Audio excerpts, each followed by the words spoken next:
اس موقع کے اوپر اللہ کے نبی علیہ الصلوۃ والسلام نے بہت ایک لمبی دعا بھی کی، اپنے ساتھیوں کو جمع کیا، جمع کر لینے کے بعد حمد و ثنا بیان کی، اور اپنے رب کے حضور ہاتھ اٹھا کر روتے ہوئے گڑ گڑاتے ہوئے کچھ دعائیں کی، کہنے لگے یا اللہ جو تیرا فیصلہ ہم تیرے فیصلے کے اوپر راضی ہے،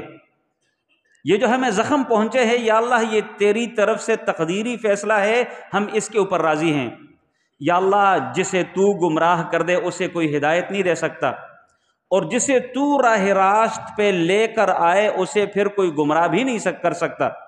یا اللہ جو چیز تو قریب کر دے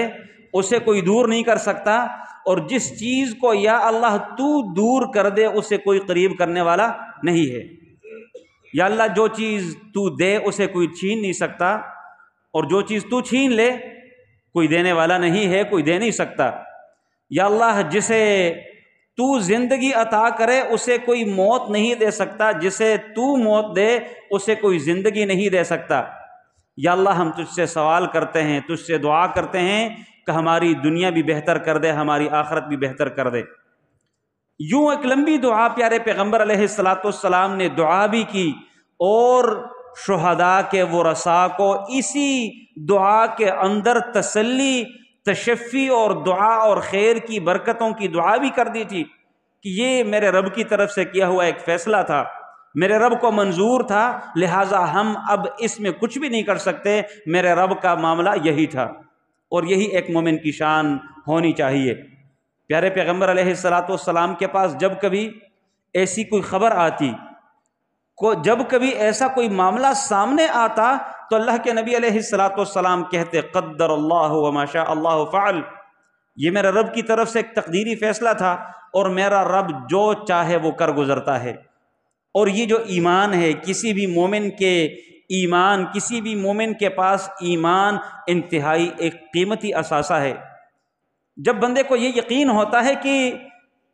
جو کچھ ہوتا ہے میرے رب کی طرف سے لکھا ہوا ہے، کوئی بھی تکلیف آتی ہے، کوئی بھی پریشانی آتی ہے، کوئی بھی مسئلہ بنتا ہے، تو تب وہ واویلا نہیں کرتا،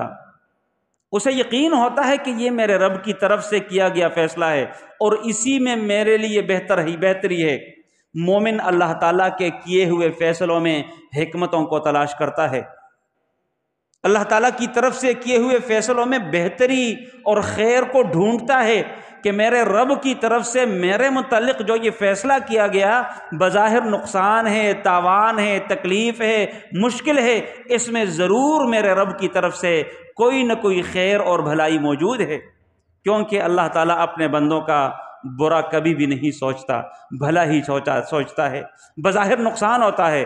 بظاہر تکلیف ہوتی ہے، بظاہر مشکل میں ہوتا ہے بندہ، لیکن اللہ تعالیٰ کی طرف سے اس میں ایسی خیر چھپی ہوئی ہوتی ہے جو کہ بندے کی عقل کی دسترس سے کوسوں دور ہوتا ہے، بندے کی عقل اس تک نہیں پہنچ پاتی۔ لہٰذا کوئی بھی مومن کسی بھی مشکل کے وقت یہی کلمات کہے قدر اللہ وما شاء اللہ فعل، کہ یہ میرے رب کی طرف سے ایک تقدیری فیصلہ تھا، اور میرا رب